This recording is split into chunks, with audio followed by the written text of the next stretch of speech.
આજે રાધા તળાવ ખાતે 31મો પાટોત્સવ આશાપુરા માતાજીનો ઉજવાઈ રહ્યો છે. એવા શુભ પ્રસંગે ઠાકોરજીની પ્રેરણાથી અમે ગૌસેવા માટે એક મનોરથ રાખ્યો છે, જે ટૂંકા સમયમાં પૂર્ણ કરવાની અમારી ગણતરી છે. ઠાકોરજીના આશીર્વાદ સાથે અત્યારે જે ગૌસેવા થઈ રહી છે ખૂબ જ સારી થઈ રહી છે. પણ એ ઉપરાંત આજે ગાયો માટે આપણે પૌષ્ટિક આહાર, રહેવા માટેના જે ટેન્ટ વગેરે છે, એમના માટેના જે સર્વ શુદ્ધિકરણ સાથે, ગૌમંત્ર સાથે, વૈદિક મંત્રોચ્ચાર સાથેનું એમનું જે વાતાવરણ છે, વૃંદાવન જેવું બનાવવાનો મનોરથ અમે લીધો છે અને તે પૂર્ણ કરવા જઈ રહ્યા છીએ. આજથી જ એની શરૂઆત થઈ ગઈ છે અને ટૂંકા સમયમાં જ અહીંયા વૃંદાવન ઊભું થઈ જશે એવી ઠાકોરજી પાસે પ્રાર્થના છે અને આશીર્વાદ પણ માગીએ છીએ. કેવી રીતે પ્રેરણા મળીને કઈ રીતે તમે આવી છો?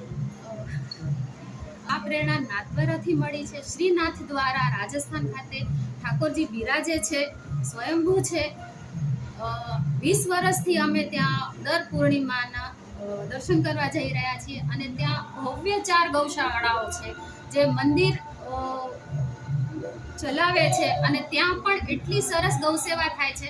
અને એ ગૌસેવા ત્યાંથી અમને પ્રેરણા મળી કે ખરેખર આપણા વતનમાં, આપણા કચ્છમાં, આપણી ધરતી ઉપર દેશી ગૌનું સંવર્ધન, એની સાથે સાથે એમનું પાલન પોષણ અને સંપૂર્ણ જીવન એમનું સરસ રહે એ માટેની પ્રેરણા અમને નાથ દ્વારાથી મળી છે, શ્રીનાથ.